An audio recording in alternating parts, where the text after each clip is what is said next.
নমস্কার, আমি doctor Sudip Das, senior medical oncology consultant, Manipal Broadway hospital. আমাকে অনেকে জিজ্ঞেস করেন, ডাক্তারবাবু ক্যান্সারের চিকিৎসায় টার্গেটেড থেরাপিটা কি? এটাও ক্যান্সারের একটা অন্যতম আধুনিক চিকিৎসা পদ্ধতি। টার্গেটেড থেরাপি মানে কি টার্গেট করা হয়? আসলে প্রত্যেক ক্যান্সার ইউনিক।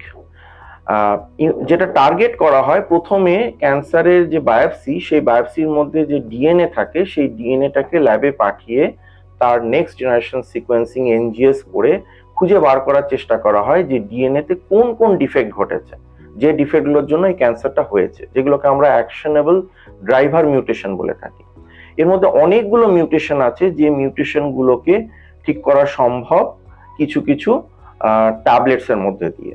সেইগুলোকে বলা হয় টার্গেটেড থেরাপি। যেমন ধরুন, এর প্রয়োগ কোথায় দেখা যেতে পারে, যেমন হতে পারে সেটা লাং ক্যান্সারে অভূতপূর্ব সাফল্য পাওয়া গেছে। ইজিএফআর মিউটেশন হতে পারে, অ্যালক মিউটেশন হতে পারে, রস মিউটেশন হতে পারে, বিরাপ মিউটেশন হতে পারে। আচ্ছা, মেলানোমার ক্ষেত্রেও বিরাপ মিউটেশন দেখা যায়। এছাড়া ধরুন জিস্ট নামে একটা টিউমার হয়, সেখানে সিকিট মিউটেশন দেখা যায়। এই প্রত্যেকটা ডিএনএ ডিফেক্টস গুলোর জন্য আলাদা আলাদা করে এক একটা টার্গেটেড থেরাপির ট্যাবলেট আবিষ্কার করা হয়েছে, যেইগুলো দিয়ে এই মিউটেশন গুলোকে টার্গেট করা হয়। এইগুলোর সাইড এফেক্ট কনভেনশনাল যে কেমোথেরাপি আছে সেগুলোর থেকে অনেকটাই কম। এগুলোর কার্যকারিতা কনভেনশনাল যে কেমোথেরাপি রয়েছে তার থেকে অনেকটাই বেশি। ফলে রোগীরা অনেক বেশি সময় ধরে তারা ভালো থাকেন and with a good quality of life. Thank you.